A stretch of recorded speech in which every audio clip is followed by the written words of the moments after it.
খাসির দোকানের সামনে দিয়ে ঘুরে আসি, কিন্তু খাসির গোশত খেতে পারি না।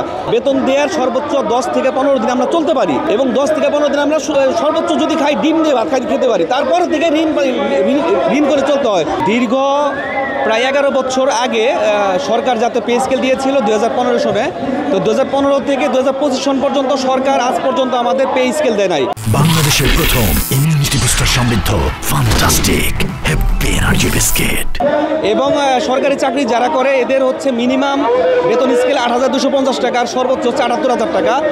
তো বর্তমানে যারা নিম্ন শ্রেণী কর্মচারী এদের এতটা কষ্ট হচ্ছে যেটা আপনি বলতে বুঝাতে পারবো না। সবাই ঋণে জর্জরিত।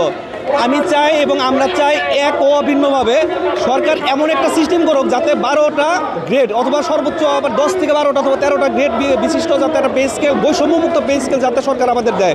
আমি ব্যক্তিগত কথা কি বলবো, আমি প্রায় 8 থেকে 10 বছর আগে আমি যে খাসির মাংস খেয়েছিলাম, বিশ্বাস করবেন কিনা জানি না, খাসির দোকানের সামনে দিয়ে ঘুরে আসি, কিন্তু খাসির গোশত খেতে পারি না। আমাদের যখন বেতন দেওয়ার সর্বোচ্চ 10 থেকে 15 দিন আমরা চলতে পারি, এবং 10 থেকে 15 দিন আমরা সর্বোচ্চ যদি খাই ডিম দিয়ে ভাত খেতে পারি, তারপর থেকে ঋণ করে চলতে হয়, এবং লাস্টের দিকে ডাল ভাতও খেতে পারি না, এমন একটা অবস্থা। আমার ফ্যামিলিতে 6 জন সদস্য আছে, আমি কীভাবে আমরা কি মরে যাব? সরকারের কাছে একান্ত দাবি যাতে আমাদের বৈষম্যমূলক পে স্কেল যাতে দেওয়া হয়।